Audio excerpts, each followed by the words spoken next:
ছিল একটা rare meeting এবং বাংলাদেশের হিস্ট্রিতে ইউএনজি এর হিস্ট্রিতে যে একজন ইউএস প্রেসিডেন্ট বাংলাদেশের একজন হেড অফ গভর্নমেন্টের সাথে ইউএনজি এর সাইডলাইনে কথা বললেন। মিটিংটা খুবই বন্ধুত্বপূর্ণ ছিল। জো বাইডেন বলেছেন যে তার ফুল সাপোর্ট আছে বাংলাদেশের প্রতি, বাংলাদেশের ইন্টারিম গভর্নমেন্ট, প্রফেসর ইউনূসের যে ইন্টারিম গভর্নমেন্টের প্রতি, এবং উনি জানতে চেয়েছেন কি কি সাপোর্ট লাগবে আরও।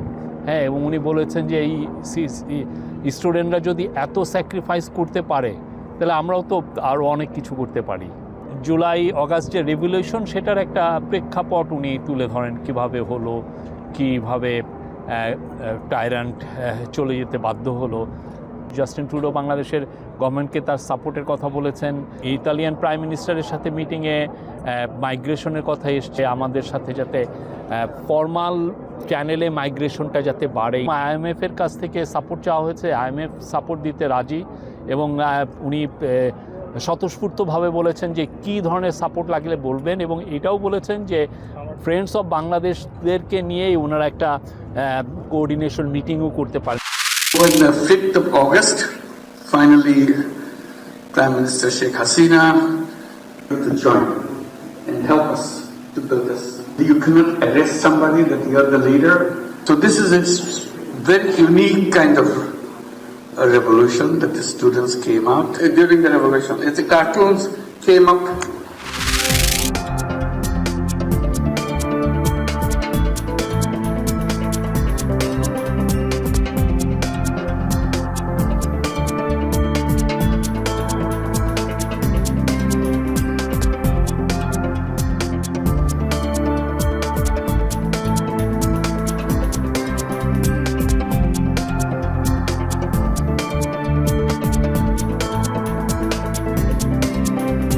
রোহিঙ্গাদের জন্য যে মানবিক সহায়তা দেওয়ার ক্ষেত্রে যে জয়েন্ট অ্যাকশন প্ল্যান আছে, জয়েন্ট রেসপন্স প্ল্যান বলা হয়, সেইটাতে প্রোগ্রেসিভলি আন্তর্জাতিক সমাজের যে অর্থায়নটা সেটা কমে আসছিল।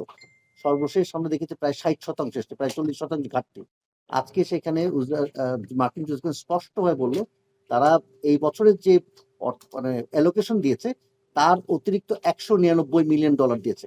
এটা একটা বিরাট জিনিস, কিন্তু এটা একটা বড় ইন্ডিকেশন, যাতে করে অন্য যারা আছে, অন্যান্য দেশ, European union for example, Canada আছে, তারা যেন এগিয়ে আসে।